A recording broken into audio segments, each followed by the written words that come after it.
En ce début d'année 1968, Marc Perrin et sa sœur Marcelle, les petits cousins de Maurice Ravel, ont fait appel du jugement qui faisait d'Alexandre Taverne l'unique héritier des droits du compositeur.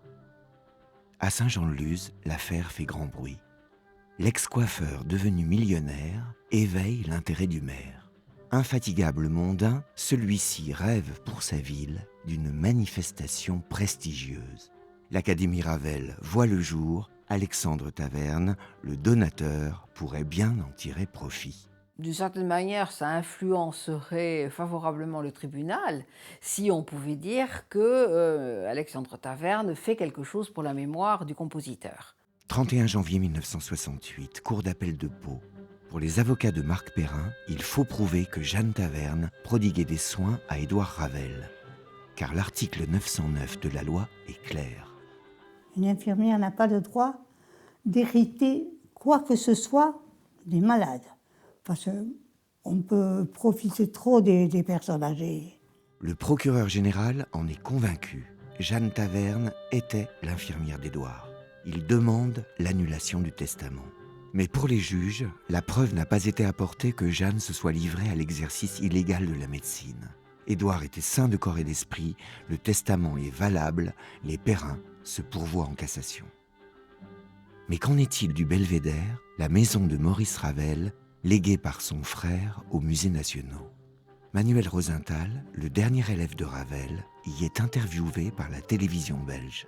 Il y a un mystère dans le Belvédère. Et le mystère, je ne vais pas vous le faire attendre plus longtemps, le voici. Derrière cette vitrine, il y a un réduit, une minuscule chambre dans laquelle étaient entassés des papiers, des journaux et des manuscrits. Et bien des choses intéressantes pour les musicologues de l'avenir. Mais pourquoi Manuel Rosenthal parle-t-il à l'imparfait? Coïncidence? À la rédaction de Sud-Ouest, un photographe reçoit un appel d'Alexandre Taverne. Il m'a téléphoné pour me demander de venir chez lui parce qu'il avait un jeune Américain qui était, paraît-il, un spécialiste de Maurice Ravel. Le jeune Américain s'appelle Harvey Orenstein. Il est chercheur et il va faire une découverte surprenante. Il a découvert une œuvre de Ravel que personne ne connaissait, enfin, ou peut-être qu'on en avait entendu parler, mais qui n'avait jamais été joué, qui n'avait jamais été imprimé, enfin, il n'y avait rien. C'était vraiment... là, il était aux anges. Les manuscrits en possession d'Alexandre Taverne auraient-ils été subtilisés au Belvédère? Quelques années plus tard, Manuel Rosenthal écrira « Il a été fait main basse sur tout ce qui était de la main de Ravel ». 9 ans après leur première plainte en cassation à Paris, les petits cousins de Maurice Ravel sont définitivement déboutés. Alexandre Taverne empoche 36 millions de francs lourds, s'offre une villa de rêve sur les hauteurs de Biarritz, des chevaux de course et officialise son idylle avec Georgette Lerga, coiffeuse, tout comme lui.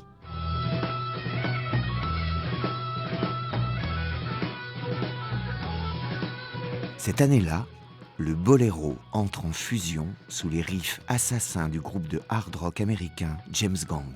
Le titre, The Bomber.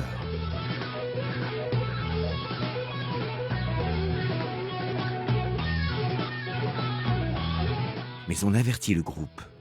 Une plainte a été engagée, le titre est interdit et doit être retiré des bacs. Le signal est clair, ne reprendra plus le boléro qui veut. Car dans l'ombre, un homme est à la manœuvre.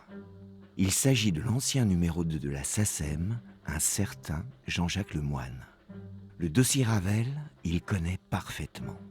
Il vient de démissionner et fort opportunément est devenu conseil d'Alexandre Taverne. Et Jean-Jacques Lemoine vient de découvrir que René Domange a commis une énorme négligence. L'éditeur de Ravel a perdu tous les droits du compositeur aux États-Unis et en Angleterre. Aux États-Unis, on disait 28 ans après la publication de l'œuvre, si l'auteur est décédé, ses héritiers reprennent les droits de l'éditeur. L'éditeur perd les droits. Fort de cette information, Le Moine attaque. Il a contraint en fait les éditions Durand à faire une transaction avec lui. Et cette transaction a fait qu'ils ont fondé une société d'édition musicale qui s'appelle Arima, qui a obtenu la moitié des droits d'auteur éditoriaux de Ravel. Parallèlement, un accord secret est signé le 26 septembre 1972 devant le consul des États-Unis à Bordeaux. Alexandre Taverne transfère officiellement pour $10 tous les droits de Maurice Ravel qu'il détient à la société Arima Corp que vient de créer Jean-Jacques Lemoine. Ensuite, il a fallu faire en sorte que ces droits d'auteur ne soient pas imposés fiscalement en France. La société Arima est domiciliée sous une latitude fiscalement favorable à Porte-Villa, aux Nouvelles-Hébrides.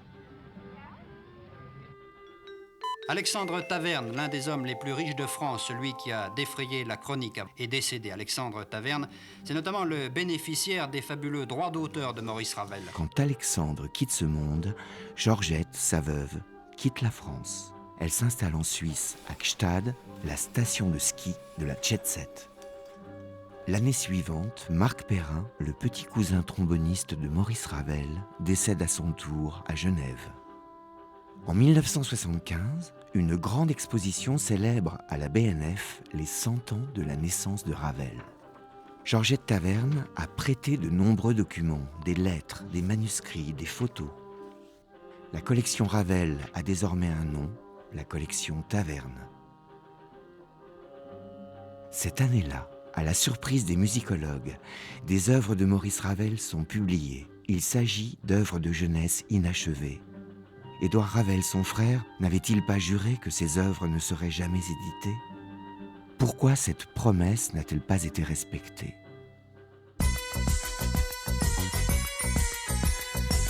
En 1977, le boléro vire à la techno avec Québec Électrique, un groupe de Montréal.